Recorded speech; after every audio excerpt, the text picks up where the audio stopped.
મોકલે એ કરોડરજ્જુમાં જશે ને કરોડરજ્જુથી મારફતે ચેતાકોષ દ્વારા ક્યાં જશે તો કે મગજમાં. મગજ છે સામો પ્રતિચાર આપશે, એટલે કે પાછો ચાલક ચેતાકોષ છે એ સંદેશો કોને મોકલે તો કે સ્નાયુને મોકલે. એ પ્રતિચાર કરશે ને આપણો હાથ શું કરશે તો કે ખેંચી લેશે. એટલે કે જે સંવેદિત ચેતાકોષ છે સંદેશો મોકલે, ક્યાં મોકલે તો કે કરોડરજ્જુમાં. કરોડરજ્જુમાંથી ક્યાં જશે તો કે મગજમાં. પછી મગજ પાછો સંદેશો મોકલે, એ કરોડરજ્જુને મોકલશે. કરોડરજ્જુ છે બરાબર છે એ કોને ચાલક ચેતાકોષ છે બરાબર એ સ્નાયુને સંદેશો મોકલશે. સ્નાયુ છે એ પ્રતિચાર આપશે એટલે કાર્ય કરશે ને આપણો હાથ ઉપર લઈ લેશે. બરાબર આવી રીતે કામ કરે છે.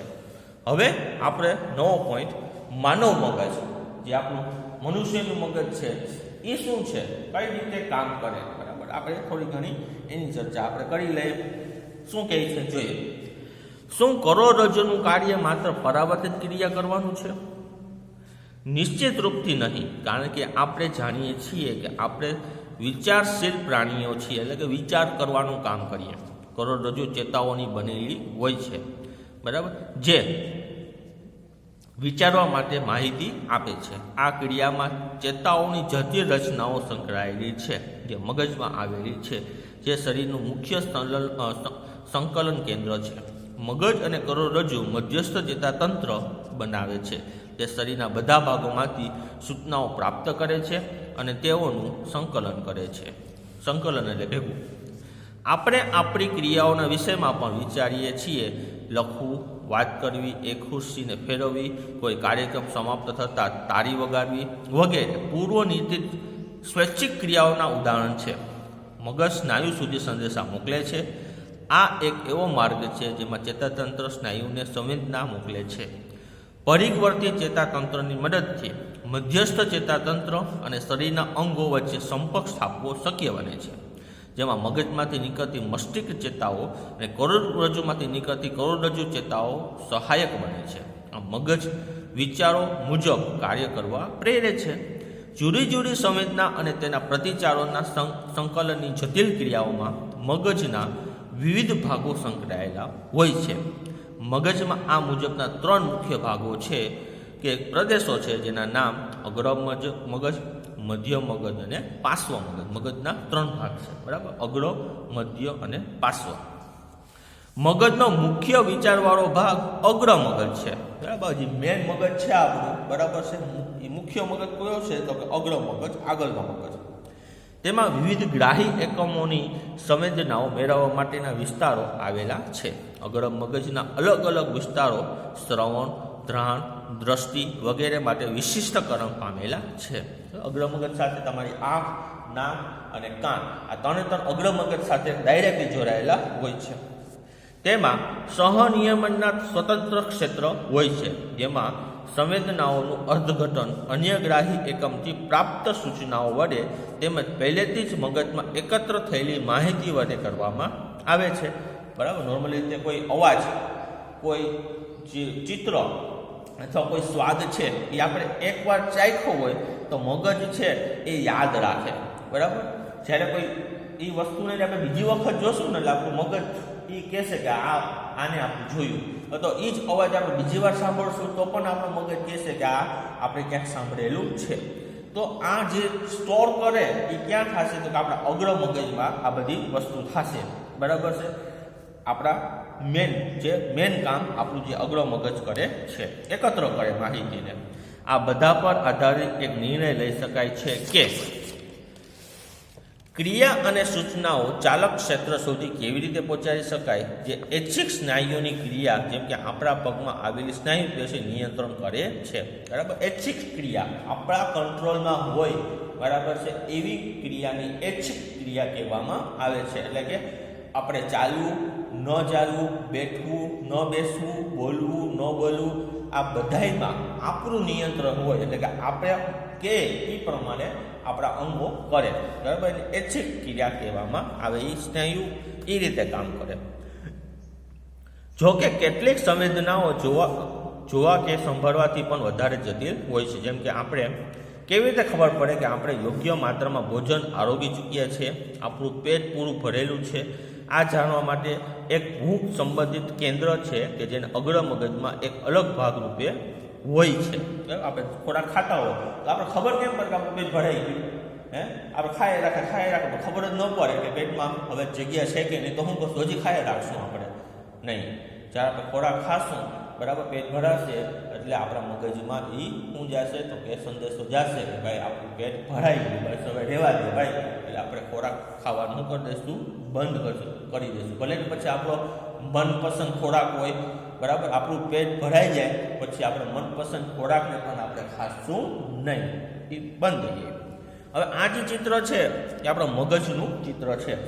આ છે અગ્રભાગ બરાબર, વચ્ચે છે મધ્યસ્થ ભાગ બરાબર. આ બધાય મગજ સાથે કોણ જોડાયેલું હોય? કરોડરજ્જુ બરાબર છે. પછી એ મગજને ઢાંકવા માટે ખોપરી હોય જે હાડકાની બનેલી હોય. જોજો આપણે ખબર હોય ને આપણું જે ઉપરનું માથું છે હાડકાનું, એની અંદર મગજ હોય બરાબર. હવે એના થોડાક ભાગોની વાત કરીએ. અહીંયા જે ભાગ છે બરાબર એ પિચ્યુટરી ગ્રંથિ છે બરાબર છે. પછી અહીંયા જે ભાગ છે એને અનુમસ્તિષ્ક કહેવાય. આ છે એ લંબ મજા છે, આ છે એ પોન્સ સેટુ છે. આ ત્રણ ભેગું થઈને પશ્વ મગજ બને બરાબર. ત્રણ ભાગ થઈને કયું બને તો કે પશ્વ મગજ. અને હાઇપોથેલેમસ એટલે કે અહીંયા અને આટલી નાનકડી છે એ પિચ્યુટરી ગ્રંથિ છે બરાબર છે. તો આ આપણા મગજની આકૃતિ છે. આવા આટલા ભાગો આપણા મગજની અંદર આવેલા હોય છે. આ બધી વસ્તુ કોની સાથે જોડાયેલી હોય? કરોડરજ્જુ સાથે જોડાયેલી હોય છે બરાબર. માનવ મગજના નામ નિર્દેશન યુક્ત આકૃતિનો અભ્યાસ કરો અને આપણે જોઈ ગયા છીએ કે વિવિધ ભાગોના વિશિષ્ટ કાર્યો છે. તમારા શિક્ષક પાસેથી સલાહ મેળવીને પ્રત્યેક ભાગોના કાર્યો વિશે જાણકારી મેળવો. આવો પ્રતિચાર શબ્દોનો બીજો ઉપયોગ પણ જોઈએ, જેની આપણે શરૂઆતમાં ચર્ચા કરી હતી. જ્યારે આપણે કોઈ એવા ખાદ્ય પદાર્થને જોઈએ છીએ કે આપણને પસંદ હોય તો અનાયાસે આપણા મોઢામાં પાણી આવી જાય. હૃદયના સ્પંદનના વિશે આપણે વિચારતા નથી તો પણ તે કાર્ય થતું રહેશે. વાસ્તવમાં તેના વિશે વિચારી કે ઈચ્છા કરીને પણ સરળતાથી આપણે તે ક્રિયાઓ પર નિયંત્રણ કરી શકતા નથી. આપણે ખબર છે આપણું હૃદય ધબકે છે, સતત ધબકે છે બરાબર છે. એ તો આપણે ભણીએ ને આપણે ડૉક્ટર પાસે જાય તો ખબર પડે, આ બંધ થઈ જાય તો આપણે પણ બંધ થઈ જાય. પણ હૃદય ધબકે છે એમાં આપણું નિયંત્રણ નથી.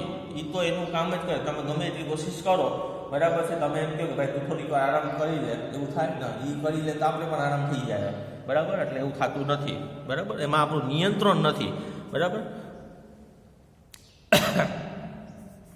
શું આપણે શ્વાસ લેવા માટે કે ખોરાક ચાવવા માટે વિચારવું પડે, યાદ કરવું પડે? શ્વાસ લે તો એ પણ આપણે વિચારીએ કે ભાઈ નાઓ પછી 10 મિનિટ પછી 15 મિનિટ પછી કે હું શ્વાસ લે, એવું થાય નહીં બરાબર. એમાં આપણી કંટ્રોલ રહેતો નથી. ખોરાક ખાઈએ આપણે તો આપણે ખોરાક ખાઈને ચાવીએ, ઓટોમેટિક ચાવવા મળશું ગમે એટલું કરો બરાબર. તો એમાં પણ આપણું નિયંત્રણ રહેતું નથી. આમ સામાન્ય રીતે કીકીના કદમાં પરિવર્તન જેવી પરાવર્તિત ક્રિયા, ખુરશીને ખસેડવા જેવી વિચારેલી ક્રિયાની વચ્ચે એક અન્ય સ્નાયુ ગતિઓ સમન્વય છે, જેના પણ આપણા વિચારવાનું કોઈ નિયંત્રણ હોતું નથી.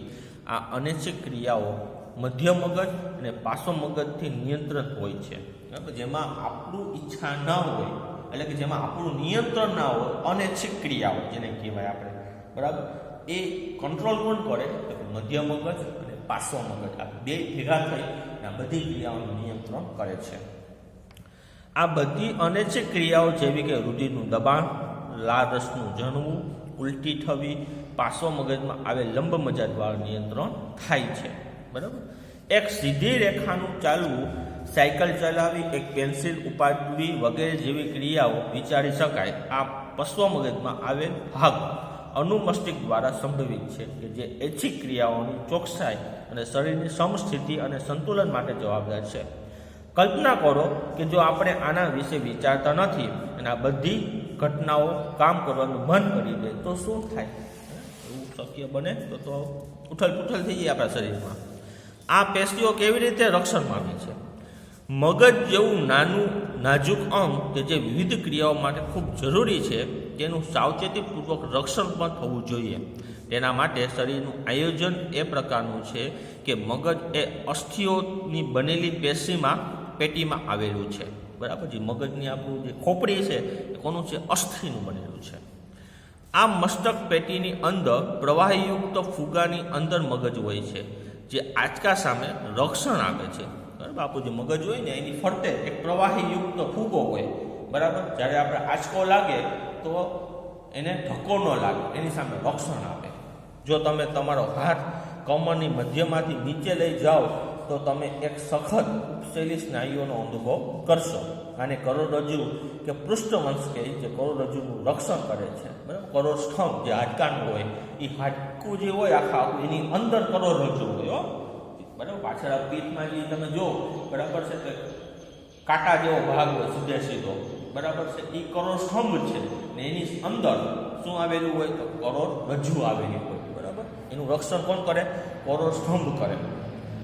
હવે નવો પોઈન્ટ, ચેતાપેશી કેવી રીતે ક્રિયા કરે છે? ચેતાપેશી છે કામ કેમ કરે? અત્યાર સુધી આપણે ચેતાપેશીની ચર્ચા કરી રહ્યા. તે કેવી રીતે સૂચના કે સંવેદના એકત્રિત કરે છે, શરીરમાં મોકલે છે, સૂચનાઓ કે સંવેદનાઓ સંગઠિત કરે છે, સંવેદનાઓને આધારે નિર્ણય લે છે અને સ્નાયુઓ સુધી ક્રિયા માટે નિર્ણયનું વહન કરે કે નિર્ણયને મોકલે. બીજા શબ્દોમાં, જ્યારે ક્રિયા કે હલનચલન થાય છે, સ્નાયુ પેશી અંતિમ કાર્ય કરે છે. પ્રાણી પેશી કેવી રીતે કાર્ય કરે છે? જ્યારે ઊંઘ વેગનું વહન સ્નાયુ સુધી પહોંચે ત્યારે સ્નાયુઓને હલનચલન કરવું જોઈએ. એક સ્નાયુ કોષ કેવી રીતે કાર્ય કે હલનચલન કરે કે ક્રિયા કરે? કોષીય સ્તરે હલનચલન કે પ્રચલન માટે સૌથી સરળ ધારણા એ છે કે સ્નાયુ કોષો તેમના આકાર બદલી કાર્ય કરી શકે છે. આમ હવે પછીનો પ્રશ્ન એ છે કે સ્નાયુ કોષો પોતાના આકારમાં ફેરફાર કેવી રીતે લાવે છે? આનો જવાબ કોષીય અંગિકાઓના રાસાયણિક બંધારણમાં રહેલો છે. સ્નાયુ કોષોમાં વિશેષ પ્રકારનું પ્રોટીન હોય છે જે તેમનો આકાર અને વ્યવસ્થા બંનેનો ફેરફાર લાવે છે. કોષમાં આ ચેતાકીય વીજ આવેગની પ્રતિક્રિયા સ્વરૂપે થાય છે. જ્યારે આ ઘટના થાય છે ત્યારે આ પ્રોટીનની નવી વ્યવસ્થા સ્નાયુનો નવો આકાર આપે છે. યાદ કરો, જ્યારે આપણે ધોરણ 9માં સ્નાયુ પેશીની ચર્ચા કરી હતી ત્યારે વિવિધ પ્રકારની પેશીઓ જેવી કે ઐચ્છિક સ્નાયુ અને અનૈચ્છિક સ્નાયુની વાત પણ કરી હતી. અત્યાર સુધી આપણે જે ચર્ચા કરી છે તેના આધારે તમારા મતે આમાં શું તફાવત છે? હવે આપણો જે નવો પોઈન્ટ છે એ છે પ્રાણીઓમાં અંતઃસ્રાવો. બરાબર. આપણા શરીરની અંદર એવી ગ્રંથિઓ છે, એ ગ્રંથિઓમાંથી અંતઃસ્રાવ એવા રસાયણો નીકળે છે કે આપણા શરીરમાં જે દેહધાર્મિક ક્રિયાઓ છે, બરાબર, એ ક્રિયાઓ કરવા માટે મદદરૂપ થાય. આપણા ખોરાકના પાચન માટે, આપણા શરીરની વૃદ્ધિ માટે, બરાબર છે, આપણા શરીરના રક્ષણ માટે, બરાબર, આ અંતઃસ્રાવો ઉત્પન્ન થતા હોય. તો આ અંતઃસ્રાવ કઈ જગ્યાએ ઉત્પન્ન થાય ને કઈ ગ્રંથિમાં થાય, બરાબર, એના વિશે આપણે ચર્ચા કરીએ. રસાયણો કે અંતઃસ્રાવો પ્રાણીઓમાં કેવી રીતે સૂચના પ્રસારણના સાધનોની જેમ ઉપયોગમાં આવે છે? ખિસકોલી જેવા કેટલાક પ્રાણીઓ લ્યો, જ્યારે તે પ્રતિકૂળ પરિસ્થિતિમાં હોય તો શું અનુભવ કરે? તે પોતાના શરીરને લડવા માટે કે ભાગી જવા માટે તૈયાર કરે છે.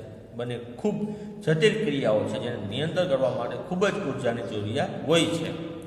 આ બધા કે આમ ફરતા હોય જંગલમાં કે ફરવા ગયા હોય ને સામે સિંહ ઊભો હોય, બરાબર છે, સિંહ ઊભો હોય અને સિંહ આપણે જોતો હોય કે ભાઈ આટલા જે ગયો તું તારો શિકાર જ કરી નાખો. તો પહેલાં તો આપણે શું કરશું? બરાબર, આપણે ત્યાંથી દોડવાની શરૂઆત કરશું અને આપણી અંદર જેટલી પણ શક્તિ હોય એ આપણા પગમાં આપી, બરાબર, અને એટલી ઝડપે દોડવાની કોશિશ કરશું. બરાબર. એ દોડવાની કોશિશ શું કામે કરશું? કે પાછળ કોણ છે? સિંહ છે. એ સિંહ છે પકડી લે તો ખાઈ જાય. મરવાની આપણે શું હોય તો ઉપાડી હોય છે. બરાબર છે. તો બરાબર, તો આપણો જીવ બચાવવા માટે, બરાબર છે, અને આપણી આંખ જોશે કે સિંહ ઊભો એટલે મગજ છે એ આપણા શરીરમાં એવી એનર્જી ઉત્પન્ન કરશે, બરાબર, એ આખી એનર્જી ક્યાં જશે કે આપણા પગના સ્નાયુમાં જશે ને દોડશું આપણે. બરાબર છે. તો આ કેમ થયું? એટલી ઉર્જા કેમ એક જગ્યાએ આવી ગઈ? બરાબર. તો એ અંતઃસ્રાવો જે છે કે આપણે એનર્જી મોકલે, બરાબર, એવા ઘણા બધી અંતઃસ્રાવો છે કે આપણે શરીરમાં અલગ અલગ ગ્રંથિઓમાં, અલગ અલગ શરીરના ભાગોમાં શું થાય છે તો કે ઉત્પન્ન થાય છે. એ આપણે હવે આ પોઈન્ટમાં આપણે જોશું.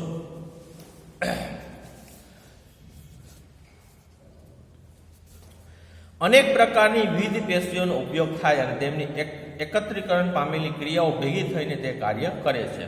જેમ કે લડવાની કે દોડવાની બે એકાંતર ક્રિયાઓ એકબીજાથી બિલકુલ અલગ છે. આમ અહીંયા એક સ્થિતિ છે કે જેમાં કેટલીક સામાન્ય તૈયારીઓ શરીરમાં લાભદાયક હોય અને આ તૈયારીઓ આદર્શ રૂપે નજીકના ભવિષ્યમાં કોઈ પણ ક્રિયાને સરળ રીતે નાખે છે. આ બધું કેવી રીતે થઈ શકે છે? જો ખિસકોલીની શરીર રચના ચેતાકોષ દ્વારા માત્ર વીજ આવેગ પર આધારિત હોય તો તે પછીની ક્રિયાને કરવા માટે તૈયાર પેશીઓનું કાર્યક્ષેત્ર મર્યાદિત હશે. બીજી તરફ જો રાસાયણિક સંકેત પણ મોકલી શકાય તો તે શરીરના બધા કોષો સુધી પહોંચી શકે અને જરૂરી પરિવર્તન પર્યાવરણ મોટું થઈ જાય. અધિવૃત્તીય ગ્રંથિ એટલે કે એડ્રિનલ ગ્રંથિમાંથી સ્રવિત એડ્રિનાલિક અંતઃસ્રાવ દ્વારા મનુષ્ય સહિત અનેક પ્રાણીઓમાં આ કાર્ય થઈ શકે છે. આ ગ્રંથિઓ શરીરના આવેલી હોય છે કે જે જાણવા માટે આપણે આકૃતિ 7.7 જુઓ. બરાબર છે. પાછળ આ આકૃતિ આપણે જોશું એડ્રિનલ ગ્રંથિની ક્યાં ક્યાં આવેલી છે. બરાબર છે. એડ્રિનાલિન સીધો રુધિરમાં સ્રવિત થઈ જાય છે અને શરીરના વિવિધ ભાગો સુધી પહોંચે છે. હૃદય સહિત આ લક્ષ્ય અંગો કે વિશિષ્ટ પેશીઓ પર કાર્ય કરે છે. પરિણામ સ્વરૂપે હૃદયના ધબકારા વધે છે, જેથી આપણા સ્નાયુઓને વધારે ઓક્સિજનનો પુરવઠો મળી રહે છે. પાચન તંત્ર અને ત્વચામાં રુધિરની પ્રાપ્યતા ઓછી થાય છે, કારણ કે આ અંગેની નાની ધમનીઓની આસપાસના સ્નાયુઓ સંકોચાય છે. આ રુધિરની દિશા આપણા કંકાલ સ્નાયુઓની તરફ કરી દે છે. ઉદરોત્તર પટલ અને પાંસળીઓના સ્નાયુનું સંકોચન થવાથી શ્વસન દર પણ વધે છે. આ બધો પ્રતિચાર મળીને પ્રાણી શરીરને પરિસ્થિતિથી લડવા માટે તૈયાર કરે છે. આ પ્રાણી અંતઃસ્રાવી ગ્રંથિઓનો ભાગ છે, જે આપણા શરીરના નિયંત્રણ તેમજ સંકલનનો બીજો માર્ગ છે. યાદ કરો કે વનસ્પતિઓમાં અંતઃસ્રાવ હોય છે, જે ચોક્કસ દિશામાં વૃદ્ધિને નિયંત્રણ કરે છે. પ્રાણી અંતઃસ્રાવો શું કાર્ય કરે તેના વિષયમાં આપણે તેમની ભૂમિકાની કલ્પના ચોક્કસ દિશાની વૃદ્ધિ માટે કરી શકતા નથી.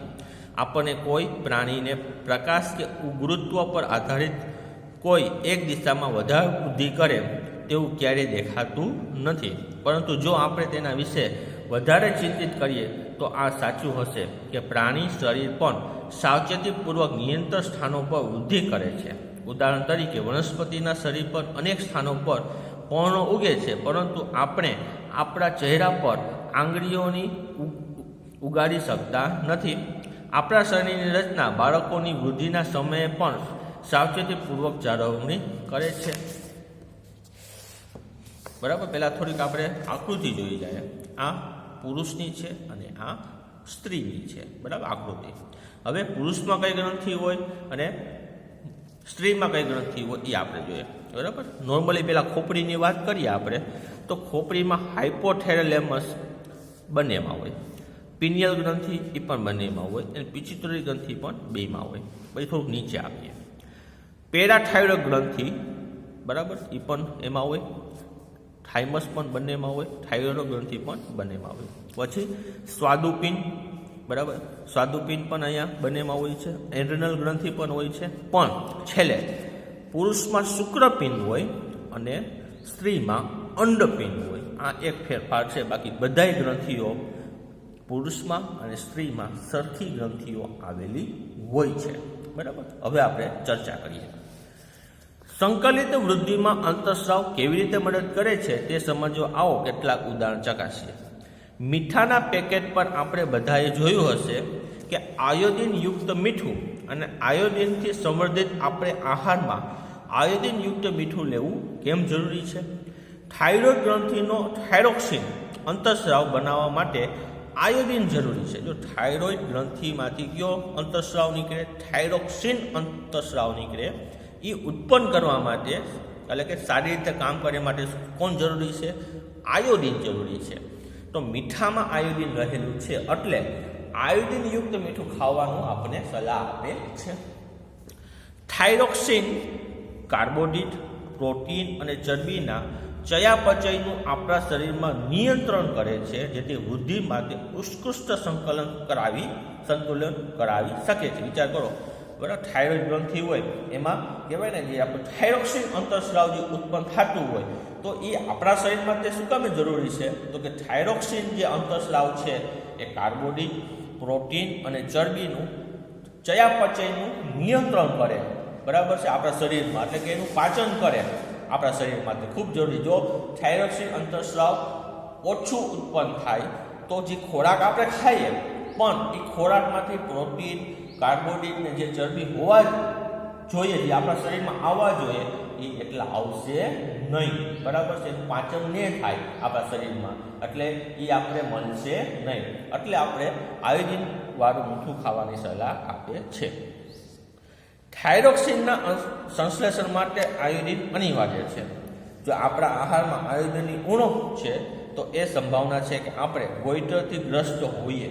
ગોઈટર છે નોર્મલી જે થાઇરોઇડ ગ્રંથિ છે તમે જોશો ક્યાં આવેલી છે? તો ગળામાં આવેલી છે, ગળાની બરાબર. તો જ્યારે આ ઉણપ હોય, એટલે કે આની ખામી હોય આપણા શરીરમાં, તો જે થાઇરોઇડ ગ્રંથિ છે એ ફૂલી જશે, બરાબર છે, ગળું આપણું મોટું થઈ જશે, એટલે એને ગોઈટર રોગ કહેવાય. આ બીમારીનું એક લક્ષણ તરીકે ગરદન ફૂલી જાય. ગરદન એટલે આપણું ગળું છે ફૂલી જાય. શું તમે આકૃતિમાં થાઇરોઇડ ગ્રંથિના સ્થાન સંબંધિત જાણી શકો છો? ક્યારેક આપણે એવા વ્યક્તિઓના સંપર્કમાં આવીએ છીએ જેઓ ખૂબ જ નાના, એટલે કે વામન હોય, અથવા વધારે પડતા ઊંચા હોય, હા એની હાઇટ ઓછી હોય, આ સૌથી હાઇટ વધારે હોય. શું તમે ક્યારે આશ્ચર્ય થયું કે આ શું કામે છે? પિચ્યુટરી ગ્રંથિમાંથી. પિચ્યુટરી ગ્રંથિ આપણે ક્યાં આવી? તો કે મગજમાં આવી, જો બંનેમાં, બરાબર. સ્રવિત થનારો અંતઃસ્રાવ એક વૃદ્ધિ અંતઃસ્રાવ છે, જેવું તેનું નામ આપવામાં આવ્યું, વૃદ્ધિ અંતઃસ્રાવ GH શરીરની વૃદ્ધિ અને વિકાસને નિયંત્રણ કરે છે. જો બાલ્યાવસ્થામાં આ અંતઃસ્રાવની ઉણપ સર્જાય તો વામનતાનું કારણ બને છે, બરાબર. એટલે કે ધારો કે આ પિચ્યુટરી ગ્રંથિમાંથી, બરાબર, જે અંતઃસ્રાવ ઓછો ઉત્પન્ન થાય તો એની જે હાઇટ છે એ ઓછી થશે, નાની રહેશે, અને ઉલટું પર જો વધારે થાય તો એની હાઇટ વધારે લાંબી થશે. જ્યારે તમારી અને તમારા મિત્રોની વય 10 થી 12 વર્ષની થયેલી હશે ત્યારે તમારા અને તેઓના દેખાવમાં કેટલાય આશ્ચર્યજનક ફેરફારો જોયા હશે. આ પરિવર્તન યુવાવસ્થાના પ્રારંભ થવાની સાથે સંબંધિત છે, કારણ કે નરમાં ટેસ્ટોસ્ટેરોન અને માદામાં ઇસ્ટ્રોજનનો સ્ત્રાવ થાય. જે નર છે પિચ્યુટરી ગ્રંથિમાં બેમાં અલગ અલગ સ્ત્રાવ હોય, હવે એના બેના નામ ટેસ્ટોસ્ટેરોન, અને જે સ્ત્રી હોય એમાં ઇસ્ટ્રોજન, બરાબર. એ પિચ્યુટરી ગ્રંથિમાંથી આ બેમાં અલગ અલગ, ગ્રંથિ એક છે પણ અંતઃસ્રાવના નામ કેવા છે બેમાં અલગ અલગ છે. શું તમે તમારા પરિવાર કે મિત્રોમાં કોઈ એવી વ્યક્તિ ઓળખો છો જેને ડૉક્ટરે તેમના આહારમાં શર્કરા ઓછી લેવાની સલાહ આપી હોય? કારણ કે મધુપ્રેહ ડાયાબિટીસનો રોગ છે. ઉપચારના રૂપમાં તે ઇન્સ્યુલિનના ઇન્જેક્શન પણ લેતા હોય